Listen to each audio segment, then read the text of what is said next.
제가 이제 전쟁과 승리 목사님의 책을 제가 이제 읽었는데요. 그 책은 아주 저한테 도움이 많이 됐던 책입니다. 도움이 많이 되는 책입니다. 많은 그런 신학적인 공부를 한 사람도 이러한 주제에 대해서 좀 알고 싶은 내용이 있었지만은 이러한 책이 잘 없습니다. 그래서 이 책이 에, 이제 이러한 주제에 대해서 이야기했기 때문에 굉장히 이제 성경을 이해하는데 도움이 됐습니다. 성경에는 하나님의 인간에 대한 이 구원 역사가 중심이죠. 그러면서 거기에 대해서 인간이 하나님을 순종했을 때 또 하나님 앞에 불순종했을 때 그 개인적인 하나님의 그 축복과 징계도 있지만은 그것이 이제 좀 더 넓은 관점에서 정치적인 이 전쟁적인 이 제국의 역사에서 이 전쟁을 통해서 하나님이 이제 징계를 하십니다. 거기에 대해서 이제 우리가 이제 알고는 있어요.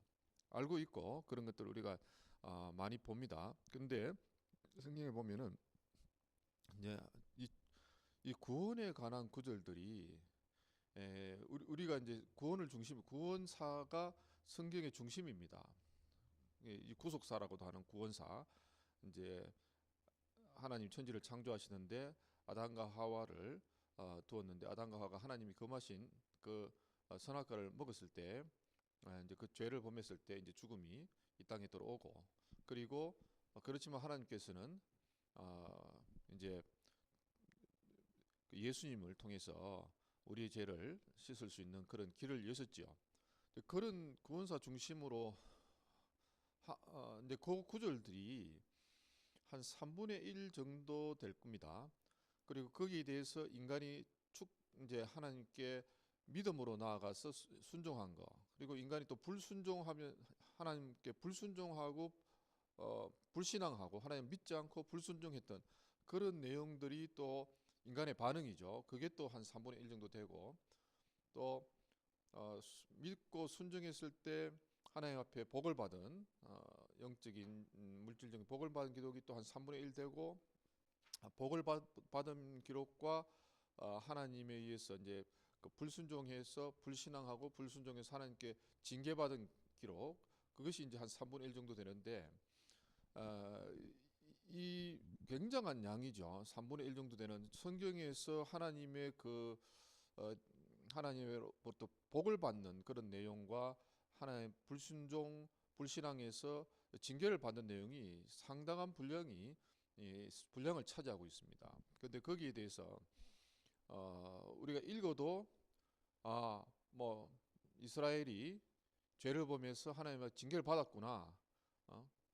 다른 큰 나라를 통해서 북이스라엘이 아수르의 나라의 침략을 받아가지고 멸망하게 되죠. 그리고 북이스라엘 사람들이 잡혀가게 되죠. 그리고 남유다는 이제 바벨론 제국에 의해서 멸망하면서 바벨론 제국에 의해서 붙들려가죠. 바벨론 유수라고 하죠. 거기에 관련돼서 국제적인 전쟁에 대한 기록이 굉장히 많습니다. 근데 우리가 그냥 결과는 알죠. 붙들려갔다, 망했다. 그런데 거기 국제 관계가 어떻게 됐는지 거기에 대해서 설명해주는 책이 거의 없습니다. 없습니다, 거의. 그래서 이제 이 책을 읽고 이 국제 관계의 이 역학 관계라고 그러죠. 국제 관계, 역학 관계, 외교적인 관계, 국제 정치, 국제 관계 이런 것들에 대해서 이제 훨씬 더 자세히 알 수 있게 돼가지고 이제 이런 내용에 대해서 이제 하나의 이제 새로운 지평을 여는 그러한 책이었습니다. 우리 한국 교회에서도 이런 책은 아마 처음 볼 거라고 생각합니다. 그래서 이제 성경의 이해를 크게 돕고 있는 그러한 책이고 성경에서 찾아오는 비중이 많았는데 우리가 어, 그, 그 당시에 이제 이집트 또 그 전에 이제 아브라함부터 시작해서 아브라함 그리고 또 요셉의 이제 국무총리 됐을 때 이제 그 야곱 가족들이 내려와 가지고 그 이후에 모세가 출애굽을 할 때 이 국제적인 역학 관계 그 이후에 또 이제 이제 다윗, 어, 그 솔로몬 이 통일 왕국 시대의 그 주변의 역학관계, 이런 그 이후에 이제 남북 왕조 시대의 역학관계, 이런 것에 대해서 눈을 뜨게 해주면서 하나님의 섭리를 깨닫게 합니다. 하나님 개인적인 그런 어떤 하나님에 의해서 징계를 받을 때가 있는데, 사실은 정치 전쟁사로 인해서 하나님이 어떤 나라를 징계할 때 그때 개인에게 오는 영향이 더 큽니다. 굉장히 큰 영향을 미쳐요. 우리 한국도 그런 걸 많이 겪었잖아요, 그죠? 일제 침략을 당했다. 엄청난 우리가 고통을 당하죠. 6.25 전쟁을 겪었다. 전 나라가 거의 알거지가 되죠. 그러니까 그런 과정을 겪고 와서 그러한 것들이 얼마나 큰 영향을 주는지 알 수 있는데, 우리가 이런 성경을 통해서 역사적인 흐름을 통해서 하나님께서 하나님을 믿고 따르는 사람들에게 어떠한 복을 주셨는지, 또 어떻게 하나님 영육간에 복을 주시는지, 또 불신앙하고 불순종하는 그러한 경우에 그 개인과 그 사회와 그 국가에 하나님께 어떻게 섭리하시는지를 알 수 있는 아주 좋은 책입니다. 네, 감사. 네네.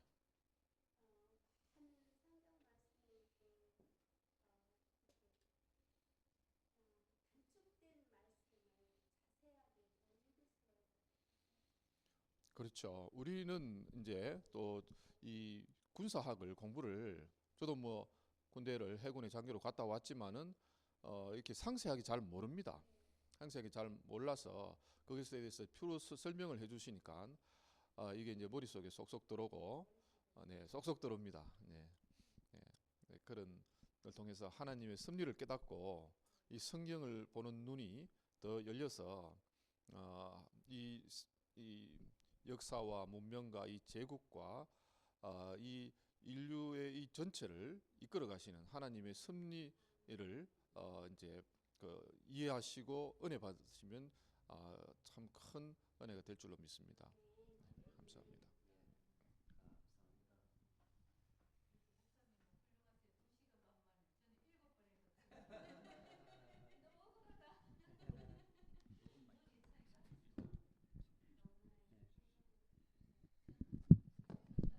내가 이 글 쓸 때 사실은 우리 사모님 고생 많이 했어요. 제가 글을 잘 못 써가지고 오타도 많이 내고 빠뜨리고 이러면 다 수정한다고 고생 많이 했어요, 사모님이. 예.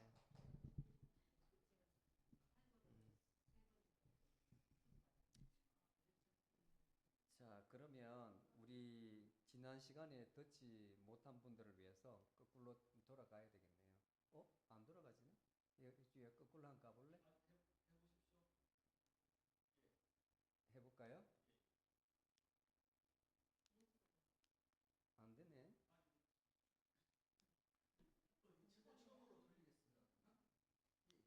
다음으로.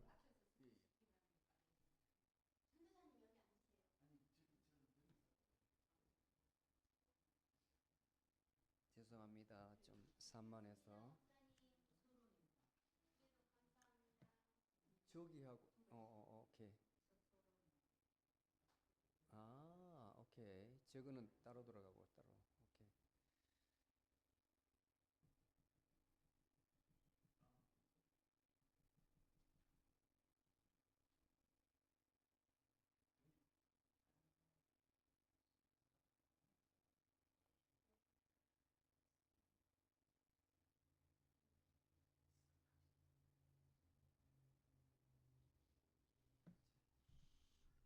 예, 예.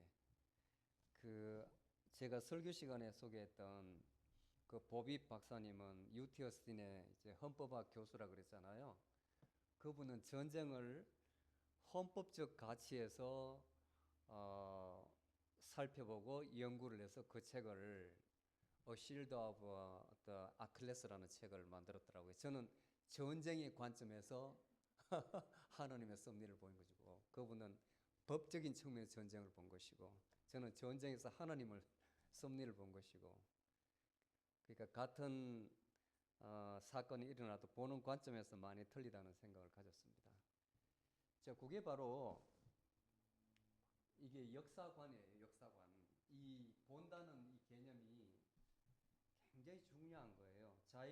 한 사람의 행복과 불행을 결정하는 요소도 어, 바로 이 관점의 차이예요. 관점. 어떤 사건을 대하는 자세, 보는 눈, 이 관점에 따라서 본인의 마음이 행복하고 불행하냐 달려 있어요. 내가 현재 가지고 있는 어떤 물건에 대해서 내가 만족하면 만족한 거예요. 그런데 불만족스러우면 환불을 하잖아요. 또 가져와서 불만족스러우면 또 환불을 해야 되고 끝이 없는 거죠. 물건은 그대로 있어도 변하는 것은 내 마음이거든. 변하는 것은 내 마음인데 이 역사를 보는 것도 관점이 아주 중요합니다. 관점이. 예를 들 경우가 상당히 많은데 어떤 정치적인 문제가 많이 개입되어 있기 때문에 제가 많이 조심스러워요. 같은 동시대에 살고 있으면서 동시대에 일어난 사건을 보는데도 그걸 해석하는 자에 의해서 역사가 많이 틀어진다고. 마치 물길이 흐르고 있는데 그 물길을 인위적으로 비틀어 가지고 바꾸는 것하고 똑같은 거예요. 똑같은 거예요. 자, 이 전쟁이라는 것은 통상 전쟁을 분석하는 학자들이 세계적인 대전쟁은 100년마다 한 번씩 일어난다고 그래요. 1세기. 그래서 1차 세계대전이 일어나고 2차 세계대전이 일어나고 이제 헨리 키신저 같은 분은 1세기를 살았던 사람이잖아요. 굉장히 유대인계 미국인인데 영리한 사람입니다. 영리한 사람. 국제관계에 대해서 아주 능숙한 사람이고 미국의 The Secretary of Foreign Affairs 외무장관을 했었잖아요. 오랫동안. 그 사람이 예견하기를 지금부터 한 10년, 13년 내외 세계대전이 일어나지 않을까 예측을 했더라고요. 근데 시대적으로 보면 역사적으로 보면 그래요. 이제 전쟁이 일어날 때가 되었어요. 무수히 많은 인명이 죽어 나갈 거예요.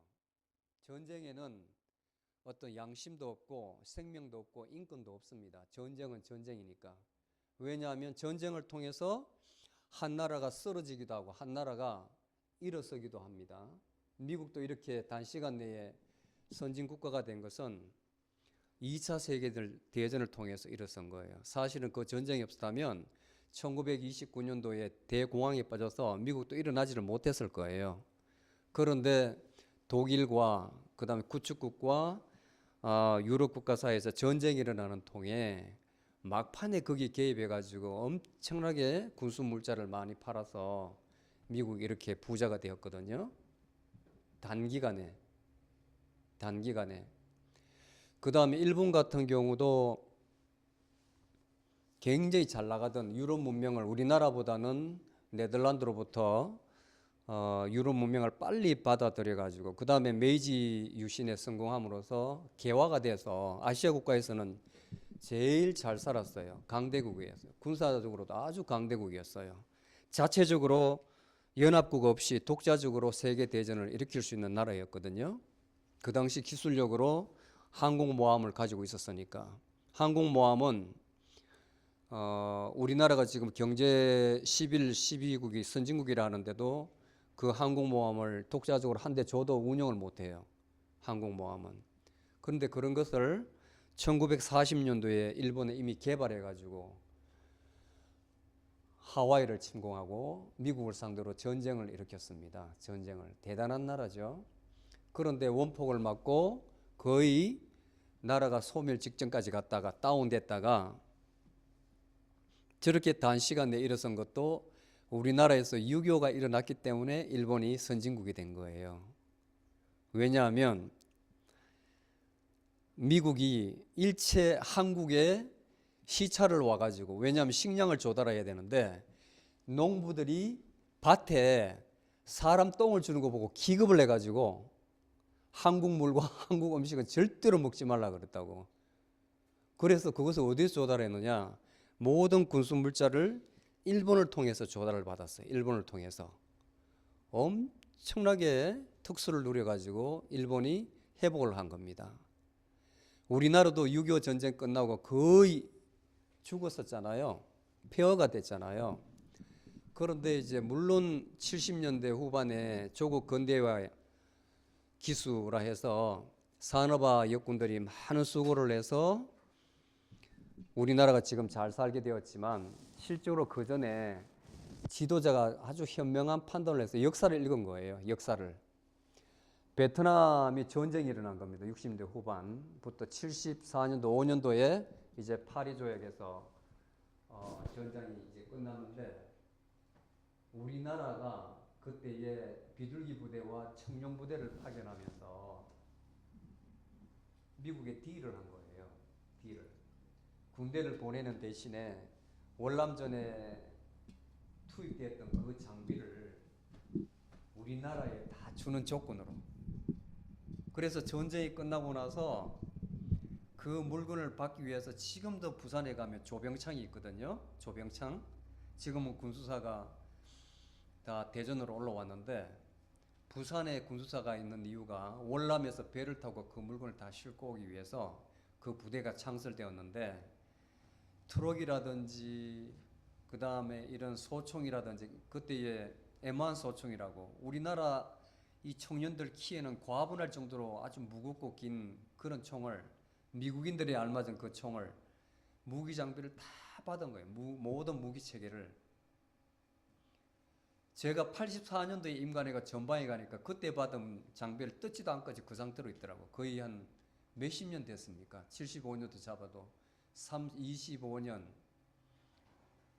생각을 해보세요. 25년 근 3, 40년 된 장비를 그대로 가지고 있더라고. 아직까지 그때 월남전에서 쓰던 트럭을 타고 다니고 있고 그 다음에 M1 총 이제 서서히 칼빈으로 바뀌고 있었는데 그때에 우리나라가 군사적으로 서서히 어린아이 단계를 벗어나서 군대다운 체계를 갖출 수 있었다고. 그리고 군인들이 미국으로부터 받은 월급을 받아가지고 달러로 받아가지고 외환을 보유할 수 있었다고요.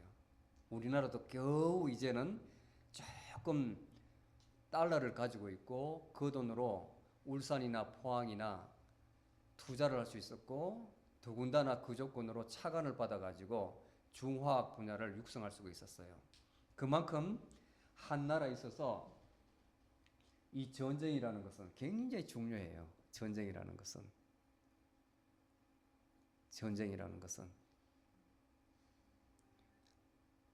우리나라 전쟁에 대한 비하인드 스토리가 참 많은데 국가 이익이 관련돼 있고 국제 관계가 또 관련돼 있어요. 전쟁은 이제는 절대로 어느 나라가 독자적으로 치룰 수가 없어요. 연합작전. 몇 개의 나라가 연합해가지고 지더라도 손해를 보지도 않고 이기더라도 서로 전리물을 공유할 수 있는 그런 시대에 살고 있어요. 여러분들 우크라이나하고 지금 러시아 전쟁을 보잖아요. 제가 보는 관점에서는 왜곡이 너무 많아요. 왜곡이. 그래서 저는 언론을 거의 믿지 않습니다.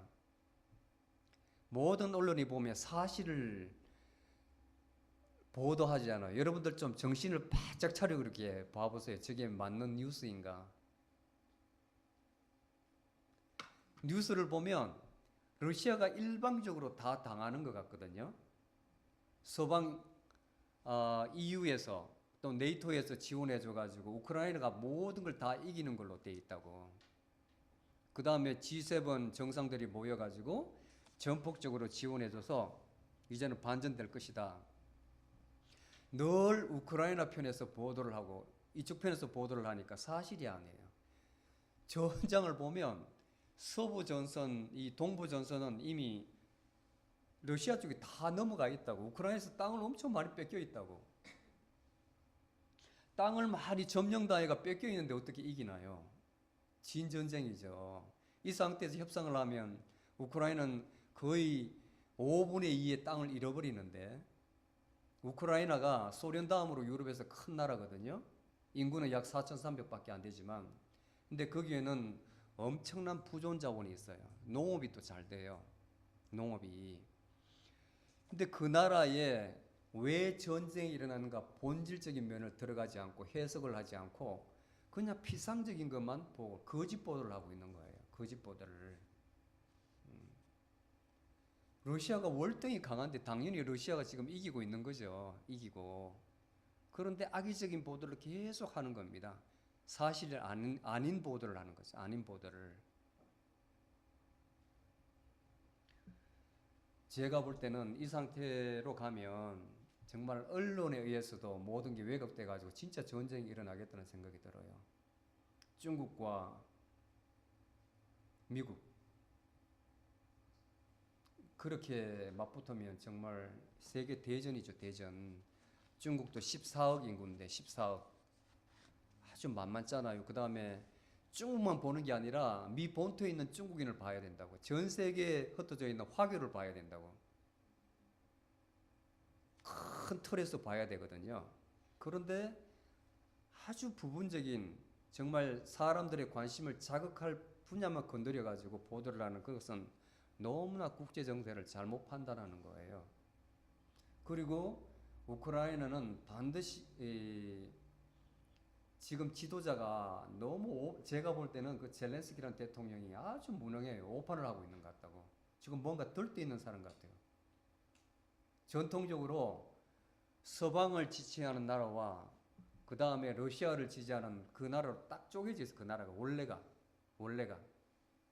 그래서 대통령이 이쪽에 나오면 러시아를 지지하는 대통령 측에서 대통령이 나오면 러시아 친러로 붙는 것이고 또 서유럽에 지지하는 지지자가 나오면 지도자가 나오면 또 그쪽 정책이 펼쳐지는 거 항상 이렇게 했어요. 그러다 보니까 부정선거도 있고 그 다음에 또 나아가지고 외세 개입이 있고 그런 거예요. 근데 지금은 그 지도자가 서방 세계에 딱 붙어 있거든요. 서방 세계에. 전쟁은 말입니다. 빨리 끝내지 않으면 한 나라가 초토화돼요. 초토화. 지금 나라에 전쟁이 일어나지 않아가지고 무기는 개발했는데 쓸 데가 없잖아요. 재고가 쌓였으면 실업률이 증가하거든. 방위 산업이 큰데 특히 미국 같은 나라는 이 무기 체계가 전부 다 자영업으로 돼 있어요. 개인 회사가 나라에서 하는 것이 아니라. 그래서 로비시트가 있는 나라인데 무기를 회사별로 팔게 한단 말이에요.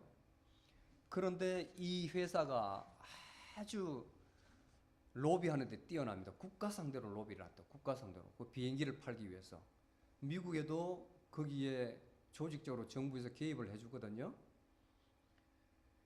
재래식 무기를 소비를 해야 되는데 어떤 지역에 전쟁이 일어났다면 얼씨구 나면서 지원해준다. 말로는 우리 우방국에게 지원해준다는 개념이지 실제로는 가가지고 내 무기 체계를 시험하는 장소예요. 우리나라 땅에서는 그 시험을 하지 못하고 이번에 개발한 내 무기 체계를 거기 가서 한번 써보자. 야, 살상력이 얼마더라. 한 방 틀어뜨니까 얼마나 죽더라. 살상 반경이 얼마더라. 소총을 한번 시험해보니까 사거리가 얼마더라. 유효율이 얼마더라. 그 데이터를 분석하는 겁니다. 데이터를. 그러니까 전쟁이 일어난 그 나라만 쑥대밭이 되는 거예요. 쑥대밭이. 사람도 지금 엄청 죽어나가고 그다음에 이미 지각 있는 사람들은 지식인들은 우크라이나에서 600만 명이 빠져나갔대. 정확하게 680명이 난민으로 다른 나라로 다 도망갔대요. 이미. 우리나라 같은 데서도 전쟁이 일어나면 한반도에 벌써 미국 시민권, 영주권까지 사람 다 도망갈걸요. 이미. 예. 이 전쟁을 만만하게 보면 안 돼요. 만만하게 보면 안 돼요. 지금 여기서 일어나지 않고 남의 나라에서 전쟁 벌어지니까 그러지 실제로 그 나라에 살고 있는 사람은 끝나고 나도 고통이라고. 고통. 복구하는데 모든 다른 나라는 구경만 하고 있는 거예요. 저 나라 전쟁 끝나면 우리 건설 회사에서 용역 받아가 얼마나 돈 벌겠다 그 계산하고 있습니다. 집 지어주고 아파트 지어주고 도로 낳고 부서진 거 다시 복구시키고 등등 하는데 몇 년이 걸리겠고 어느 부분만 맡아도 우리나라가 엄청 돈 벌겠다. 각 나라에서 그 계산하고 있다고. 그 계산하고 있다고. 그 지도자가 좀 현명하다면 어쩌든지 협상을 해서 전쟁을 종식시켜야 돼요. 종식시켜야 돼요.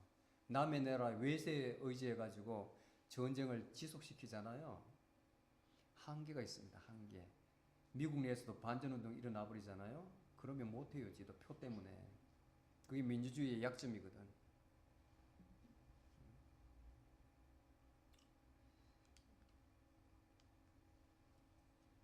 좀 넘겨보시죠. 이게 왜 안 넘어가지? 자, 넘어가고.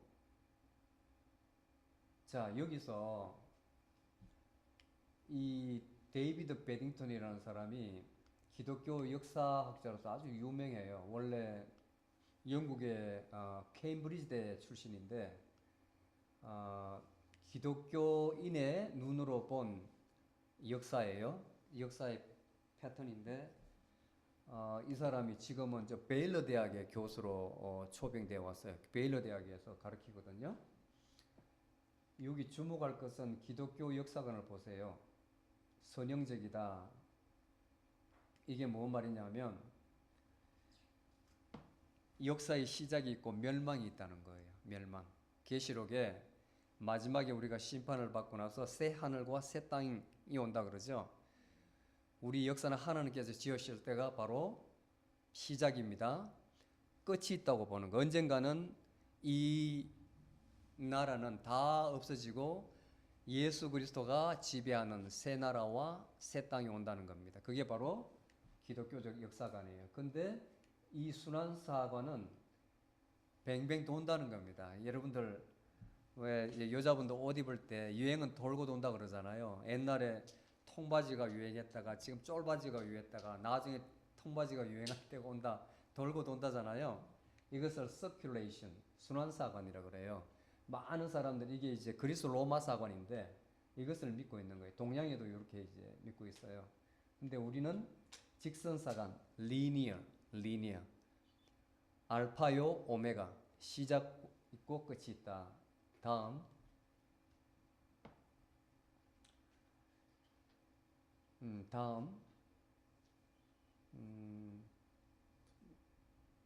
자, 전쟁에 한번 보세요. 이게 몇 가지 전쟁 중에서 이데올로기 전쟁이라는 것이 있는데 여기에는 종교 전쟁도 포함이 돼요. 이게 아주 무서운 전쟁입니다. 무서운 전쟁. 이 영토 전쟁이라든지 그 다음에 경제 전쟁이라든지 그 다음에 도발적인 전쟁 이 같은 경우는 일시적이거든요. 일시적입니다. 식민지 때에 영토 전쟁이 일어났었고 그 다음에 경제 전쟁 뭐 걸프 전쟁 우리 눈으로 봤죠. 이것은 눈으로 봤죠. 그 다음에 마약 전쟁 같은 경우 아편 전쟁 이런 거. 그 다음에 이 도발적인 전쟁 이런 것은 일시적인데 이 종교 전쟁은 한편이 다 없어져야 돼요. 한편이 아주 무서운 전쟁 오래가고 끝이 없어요. 1차, 2차, 3차, 4차 한쪽에서 완전히 없어져야 끝이 나는 전쟁.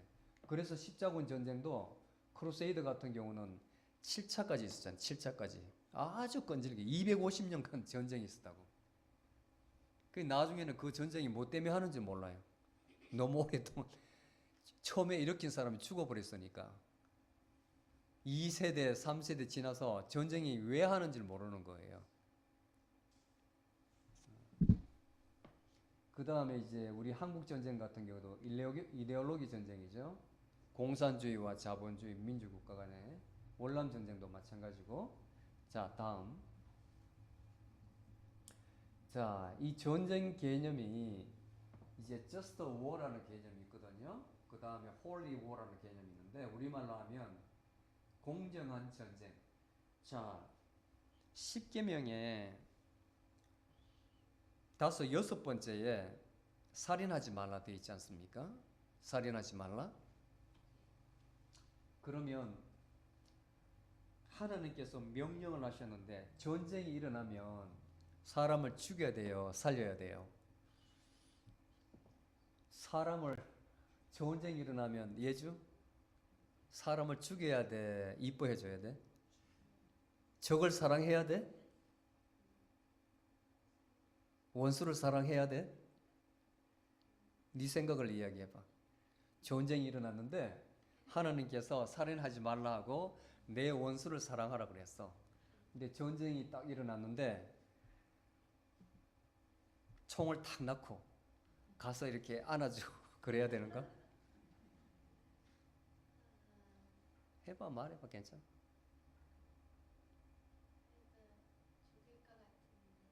응? 해석이 뭔 말인지. 그 다음에 에일리한테 물어보자. 어떻게 해야 돼? 전쟁이 일어났는데 사람을 죽여야 돼? 사랑해줘야 돼? 원수를? 죽여야 돼. 그러면 하나님 말씀은 어떻게 되는 거지? 우리는 그리스도인인데 하나님 말씀을 지켜야 돼? 지키지 않아야 돼? 그러면 이게 뭐지? 악시모론이지, 악시모론. 이게 아주 어려운 개념인 거예요. 우리 아주 어려운 개념이에요. 실제로 이제 우리나라에서는 어떤 특별한 종교가 있는데 원수를 사랑하는 그 개념 때문에 국민 개병제, 남자는 건장한 남자는 군대를 가야 되는데 총을 잡는다고 군대를 거부하는 거예요. 그 다음에 군대 입대해 가지고 집총을 해서 훈련받기를 거부하는 거예요. 그 친구들은 법에 의해서 다 징역을 살았거든요. 근데 지금은 종교의 자유라 해가지고 풀어주더라고요. 종교적 신념을 가진 단체가 아직까지도 있습니다. 그래서 어거스틴이라는 사람이 이 교부라 그러는데 이 사람이 자기 방어, 자기 민족을 방어하고 자기 국가를 방어한다면 그리고 무고한 백성들을 보호한다면 그때에 일어난 전쟁은 정당화한다.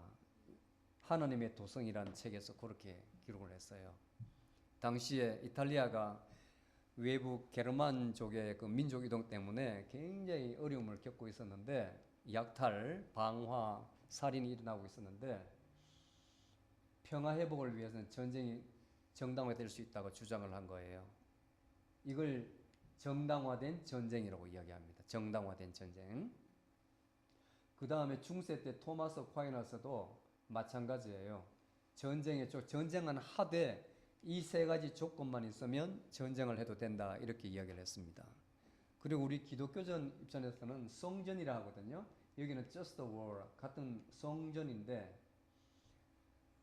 자 우리의 믿는 신념, 우리가 믿는 종교적 신념, 믿음을 지키기 위해서는 그러한 전쟁은 성전이라는 거예요. 예수 그리스도 하나님을 그 믿음을 믿는 믿음을 위한 전쟁은 성전이라는 거예요. 성전. 그래서 이 크루세이드 십자군 전쟁이나 레콩퀴스타 지금 스페인 지역에서 이슬람 세력을 쫓아보낸 그 전쟁.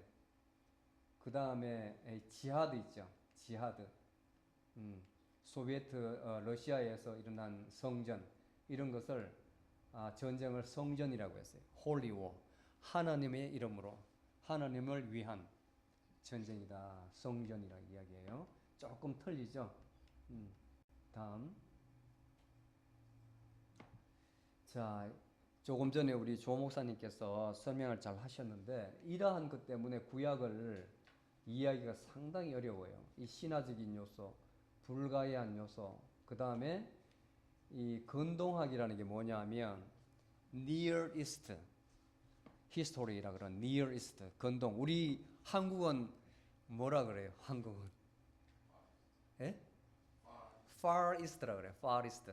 그 잉글랜드 사람들이 그쪽에서 봤을 때 우리나라는 완전히 저 동쪽 끝에 있거든요. 극동이라 극동. 여기는 이제 미들 이스트라 그러는데 동쪽에 가깝다.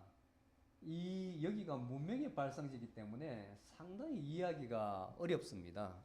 상당히 어려워요. 왜냐하면 이 백그라운드를 알아야 되거든요. 이 백그라운드를 수메르에서 아카디아, 그 바벨로니아, 그 다음에 카시타, 아시리아, 신바벨로니아, 페르시아.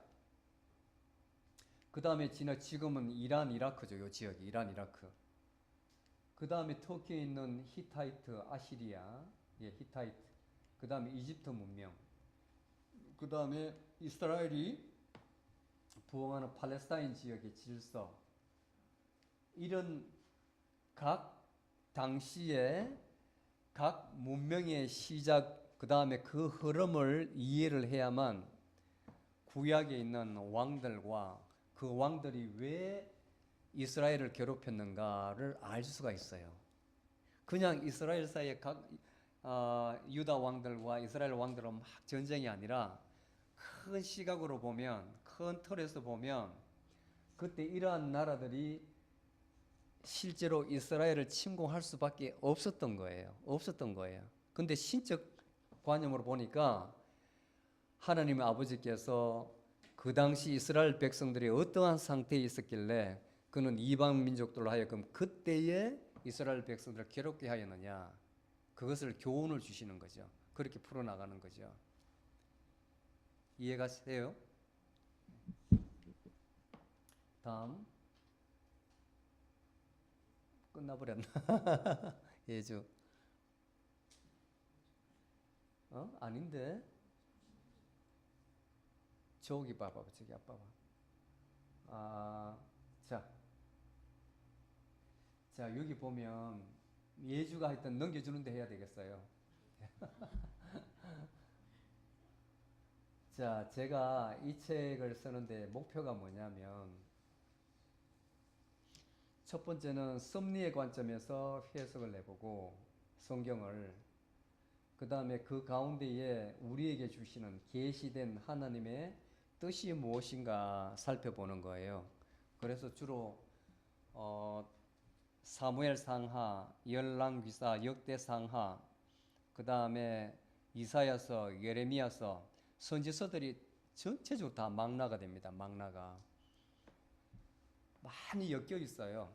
구약은 이렇게 탁탁 분할이 돼 가지고 그 선지자의 이름대로 분할되어 있지만 실제로 전체적으로 조망해 보면 모든 게 질서 가운데 연결이 되어 있습니다.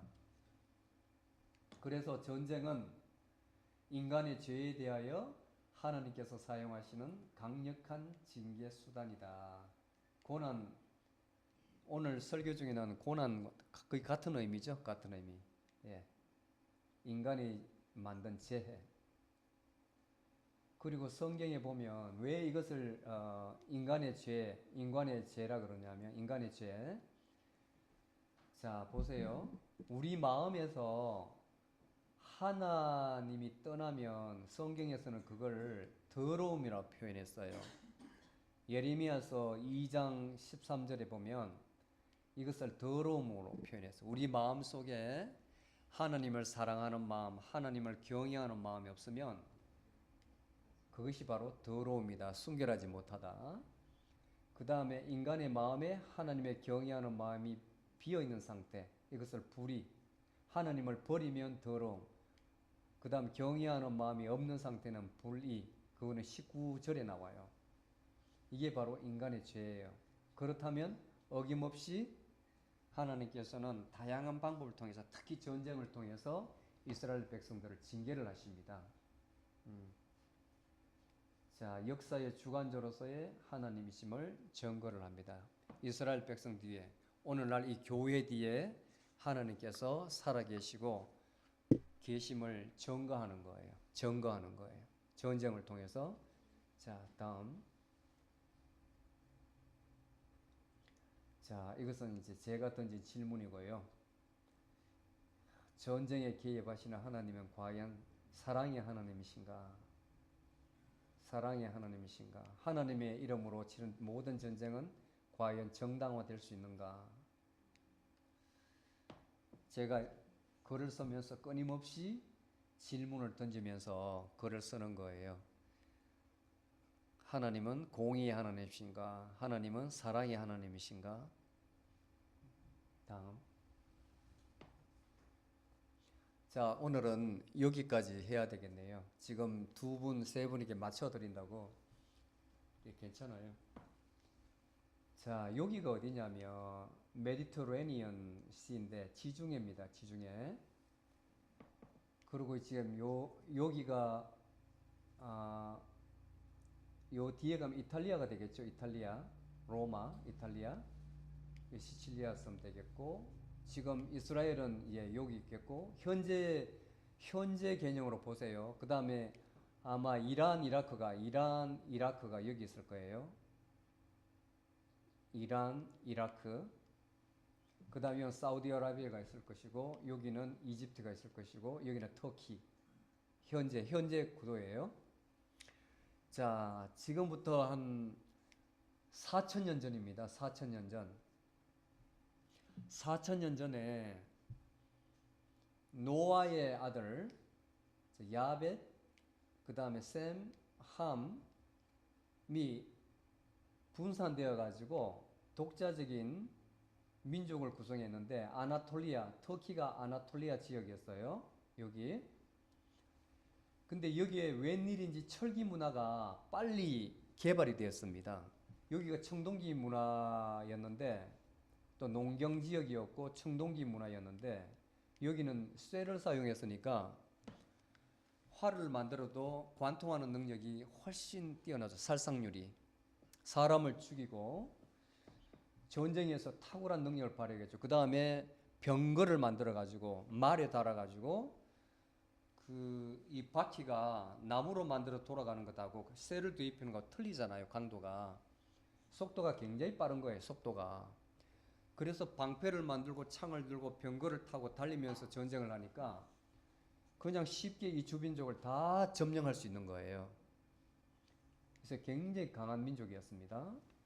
그 다음에 여기 티그리스 강과 유프라테스 강이 있는데, 여기 만나는 삼각주의 문명이 발달했어요. 바벨로니아.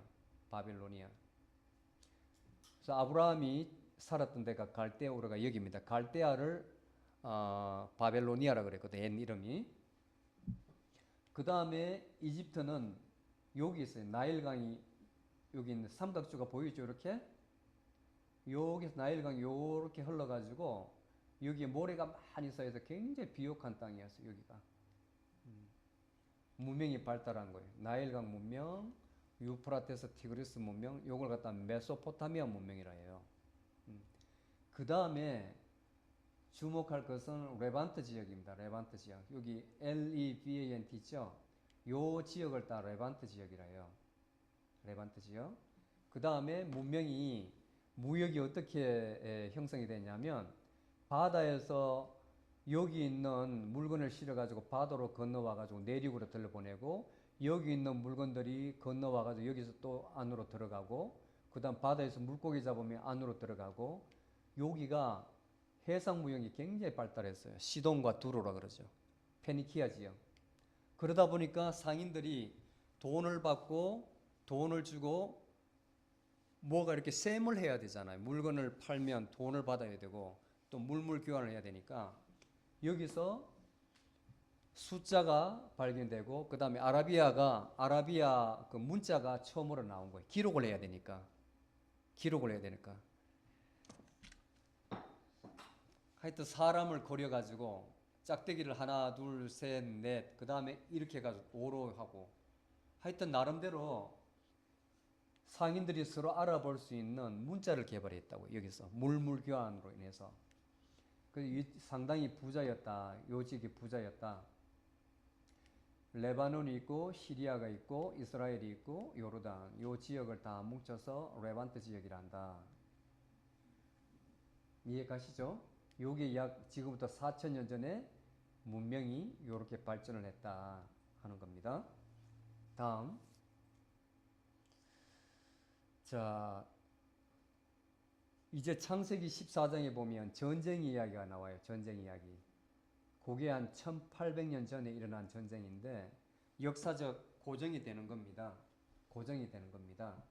사해라는 곳이 있는데 지금도 있습니다. 그 남난에서 일어난 전쟁이거든요. 메소포타미아에 있던 네 개의 국가와 사해 지역에 있던 5개의 국가 사이에 전쟁이 벌어지는 거예요. 자, 요 사해 동맹군들은 그 나라가 소돔, 고모라, 다 들어보셨죠? 이건 소돔, 고모라, 소알, 아드마, 스보임. 자, 그림을 보죠. 다음. 자, 그림을 보면, 자, 앞으로 여기가 사해거든요. 이스라엘에 가면 지금도 이게 사해가 뭐냐면 염해라고 그래요. 염해. 소금물이 소금물. 소금물도 이런 소금물이 없어요. 짭다 못해 막 썩어요, 썩어. 얼마나 소금 염도가 높으면 무릎 정도만 들어가도 아슬아슬하고 허벅지 정도 있으면 사람이 뒤집어져요. 이렇게 떠가지고 발바닥을 땅에 못 대고 떠버리니까 사람이 뒤집어지죠. 우리 사모님 뒤집어지는 거다. 말이 좀 거칠죠. 사모님 넘어졌어. 요만큼 들어가다가 중심을 못 잡고 호둥거리더만 여기서 아마 소금물을 엄청 들이킨 것 같아요. 저는 못 봤는데 인조이 하고 있는데 하늘 보고 무릎만 정도 돼도 사람이 떠거든요. 그래서 실제로 떠가지고 책 보고 있는 사람이 있어요. 떠가지고 실제로 그래요. 그런데 우리 사모님은 사람들한테 부축을 받아가지고 민물로 막 씻거든요. 기절 1초 전이었던 것 같아요. 근데 원래는 이 정도 됐었는데 지금은 전부 다 물이 이렇게 없어져 가지고 볼이 진흙만 남아 있고 요 정도밖에 안 돼요. 화장품 회사들이 여기 많이 있어요. 화장품 회사들이 여기 피부 여성들 피부 갖고는 화장품 진흙을 그 뭐 미네랄이 뭐 많이 있다 그러더라고요. 그래서 이게 굉장히 유명해요. 비싸고 유명해요. 이 꼴짜기가 요렇게 생겼습니다. 꼴짜기가 이렇게.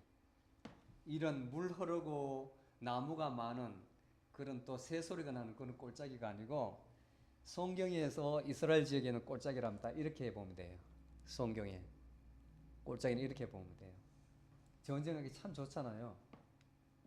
소돔이 있고 고모라가 있고 소알, 아드마, 스보임이 있는데 여기 이제 도로가 있어요. 이쪽으로 보면 여기 요르단이거든요. 여기 다 보여요. 이렇게 까맣게 다 보이는데 전부 다 산지입니다. 산지. 다음. 자, 여기 반대편에 있는 나라 엘람과 시날과 그 다음에 엘라살, 고임 네 개 나라가 있습니다. 엘람이 이란이죠. 이란. 시날은 지금의 이라크는 좀 밑에 있고요. 이라크 정도 되겠네요. 그 중에서 가장 강대한 나라가 엘람이었습니다. 그돌라 오멜이라는 왕이 다스리고 있었죠. 요 네 개 나라가 연합군을 구성을 해요. 여기는 사해 밑에 5개 국가가 연합군을 구성하고 있고, 그런데 왜 이 엘람 왕이 화가 났냐면 여기에 있는 이 나라에서 소돔과 고모라와 그 다음에 아드마, 스보임 이런 나라에서 왕의 대로를 이용해서 조공을 바쳤거든요. 조공을. 여기서 난 특산물을 바쳤단 말입니다.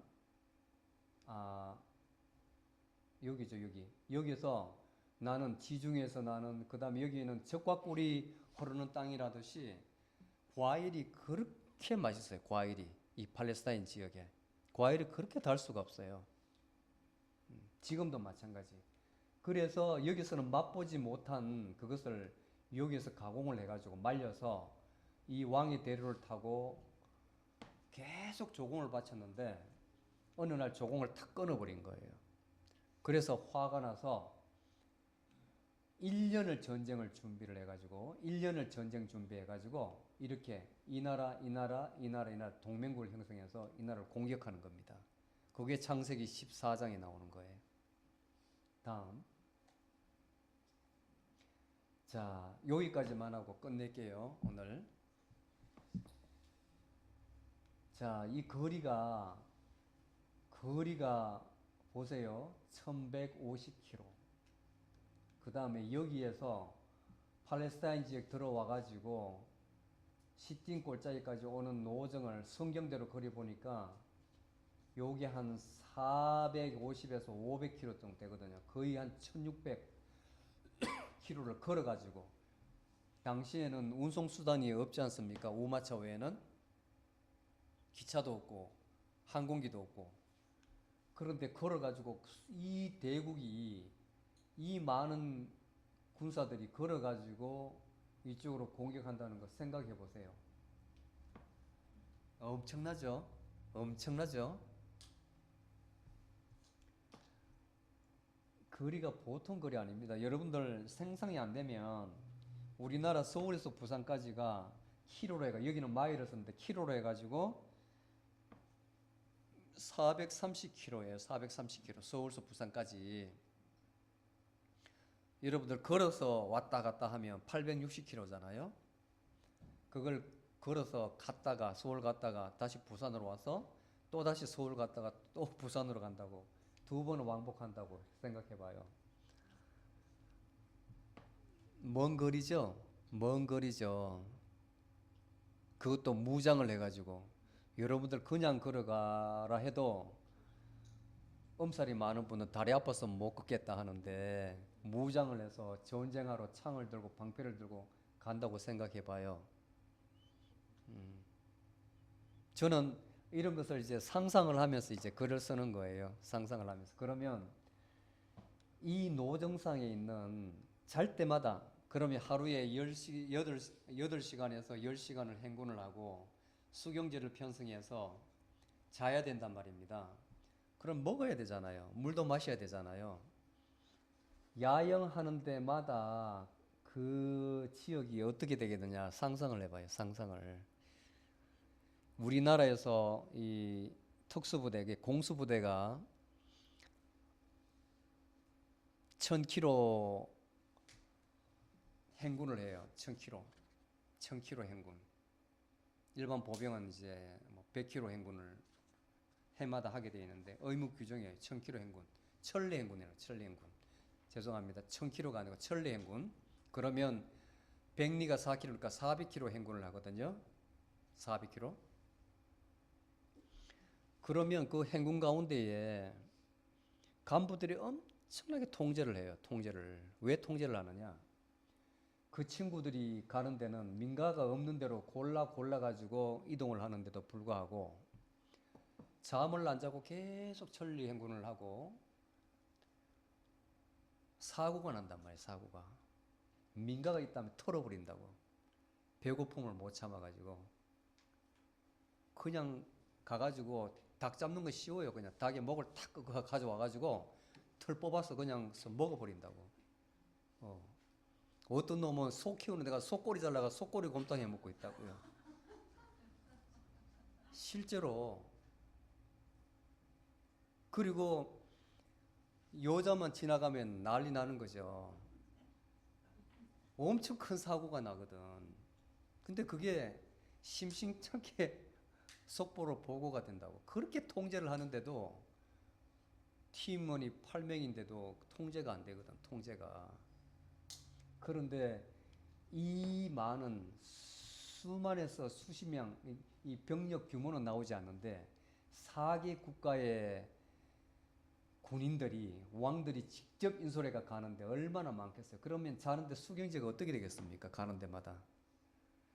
그야말로 약탈 엄청나죠. 그죠? 엄청나죠. 그러면서 오는 거예요. 이렇게. 그러면서 이동을 하는 거예요. 근데 성경에는 여기서부터 여기까지는 기록이 나와 있어요. 여기서 이스라엘 기록은 없어도 여기에 팔레스타인 지역 들어와 가지고 이스라엘 지역까지 돌을 때까지는 이 기록이 남아 있어요. 러바 족속을 격파하고 수소 족속을 섬멸하고 엠 족속을 섬멸하고 호리 족속, 아멜렉, 아모리 족속을 다 물리쳤다는 그 기록이 나와 있거든요.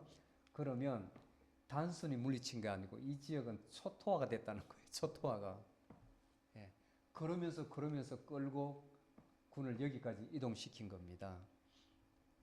전쟁은 송내막은 절대로 공개를 하지 않아요. 항상 승리자 편이기 때문에.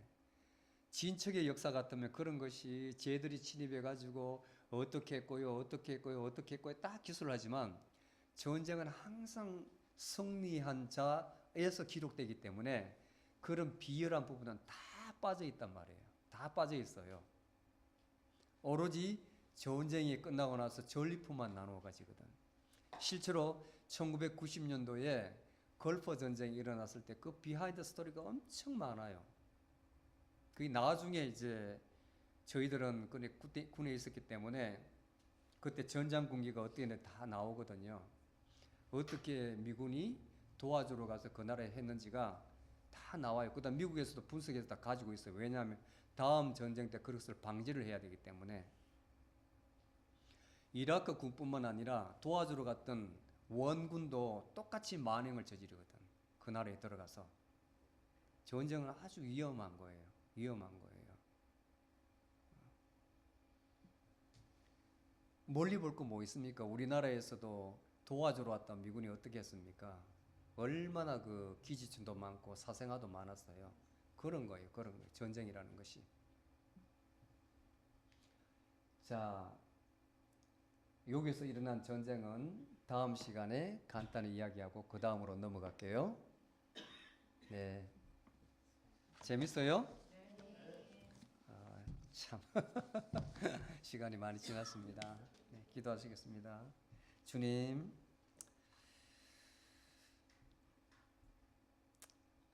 주일날 저희들을 붙들어 주셔서 감사합니다. 모든 사람들은 지금 이 시간 집에서 편안을 도모하고 있을 때에 주님께서 저희 마음을 붙들어 주시고 강건하시어서 하나님에 대해서 더욱더 잘 알게 하심을 감사합니다. 늘 주님께서 저희들 삶에 동행하여 주시옵소서. 오늘과 같은 신실한 마음을 잃지 않게 하여 주시옵소서. 예수님의 이름으로 기도드리옵나이다. 아멘.